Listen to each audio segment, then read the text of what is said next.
Hello. प्रणाम सेठ जी। हाँ। हेलो। कौन बोल रहा है?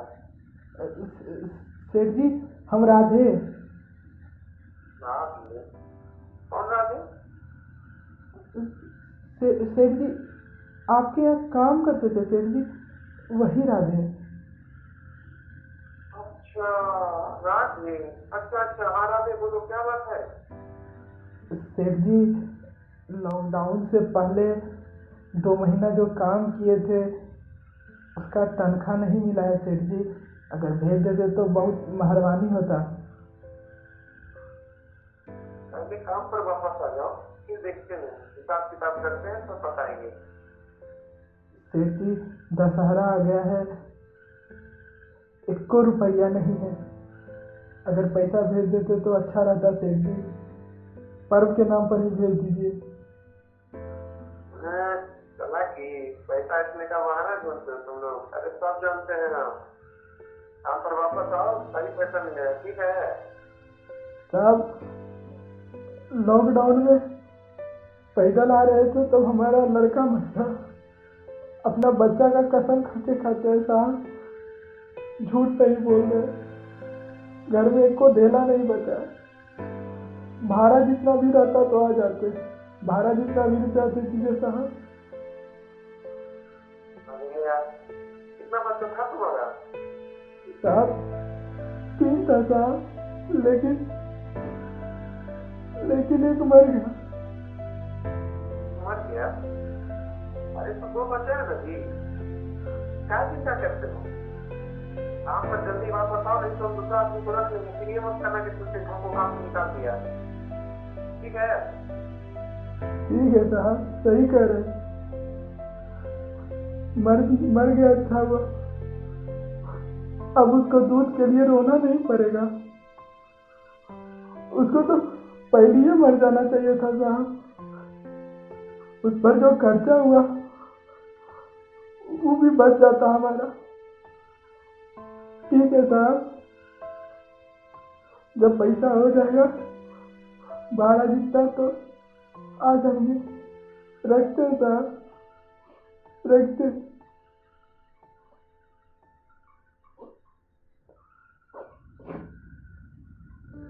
अब तो पहचान ही गए होंगे, मजदूर हैं हम। और और मजबूरी का दूसरा नाम है।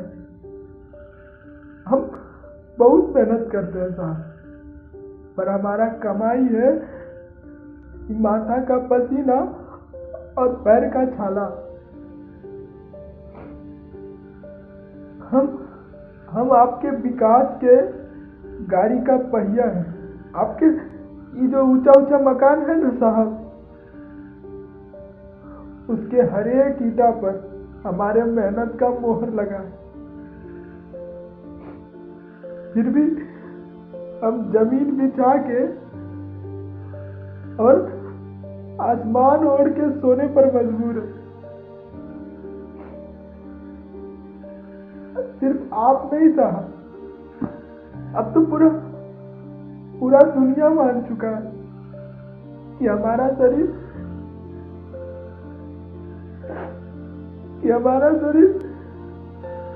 हड्डी मांस से नहीं, बालू और सीमेंट से बना है।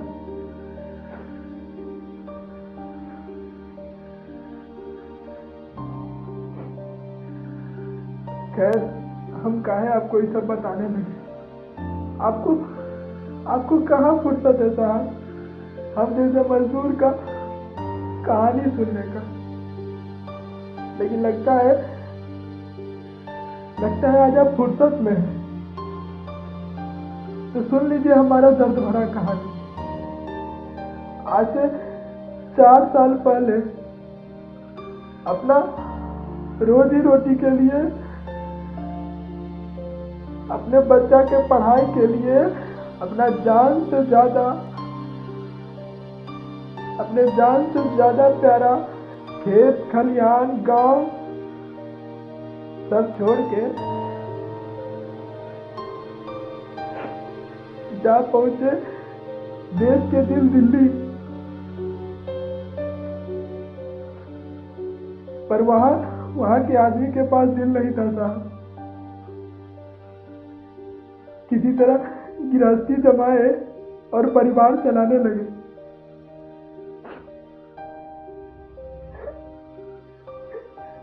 पर सुकून इस बात का था कि बच्चा पढ़ रहा है हमारा, नहीं तो पैसा का तंगी तो हर एक महीना रहता था।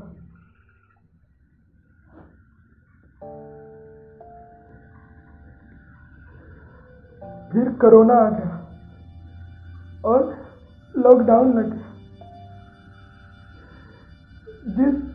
जिस बड़ा से मकान के एक छोटा सा कमरा में हम रहते थे, उसके मालिक का दिल बहुत छोटा था साहब। बोला पैसा नहीं तो कमरा खाली कर दो। क्या करते? अपने साथ कुछ जरूरी सामान लेके और साथ में बीवी बच्चा को लेके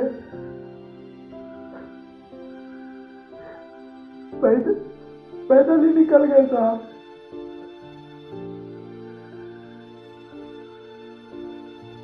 और रास्ते में जैसे तैसे रास्ता काट रहे थे, लेकिन रास्ता में ही हमारा छोटा लड़का गुजर गया था।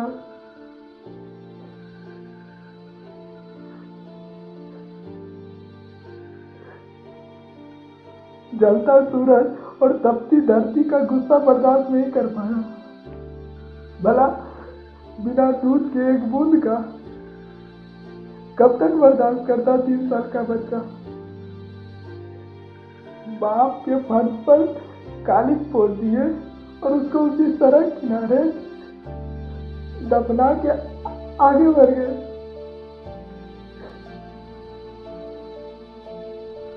किसी तरह घर पहुंचे, पर घर में क्या बचाता था?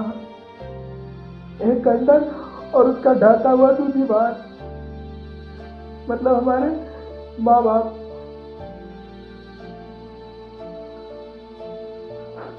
जो बचा खुचा था उससे 1-2 महीना काम चल गया, पर अब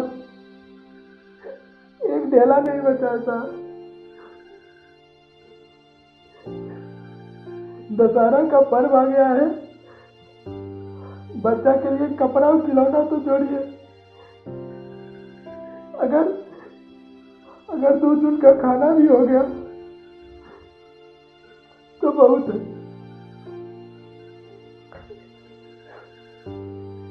प्रधान जी बोल रहे थे कि सरकार से कुछ मुआवजा नहीं मिलेगा, काहे कि सरकार के पास हमारा कोई लेखा जोखा नहीं है। जब हम पैसा ला रहे थे तो हर एक मोड़ पर, हर एक रास्ता पर सब बड़ा हमसे कभी आधार कार्ड, कभी राशन कार्ड मांगता था। हम हाथ जोड़ के विनती करते थे, तो साहब जाने दीजिए, बच्चा भूखा है हमारा।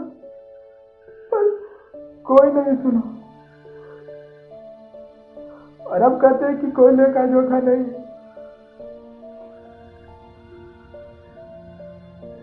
अगर मुआवजा मिल जाता तो शायद जिंदगी का गाड़ी फिर से चल जाता, पर अब तो कोई उम्मीद नहीं दिख रहा। कभी कभी तो मन करता है कि इसी खंडहर के किसी कोना में जिनकी दबना दे, बच्चा का मुंह देख के हिम्मत नहीं होता था।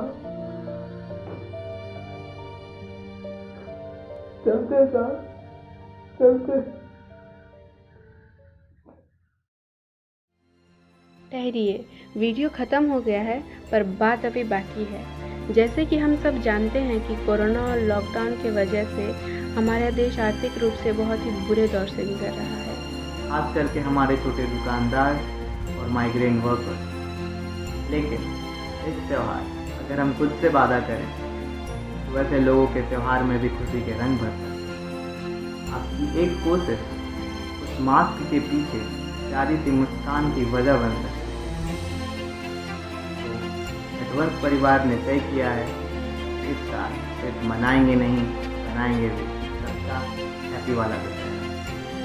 नटवंश परिवार के इस मुहिम को आगे बढ़ाइए, अपने आसपास के लोगों की मदद कीजिए, छोटे दुकानदारों से सामान खरीदिए और उनकी मुस्कुराहट की वजह बनिए। আমাদের এই পরিবার থেকে আপনাদের সবাইকে দুর্গাপুজোর অনেক অনেক শুভেচ্ছা ও ভালোবাসা।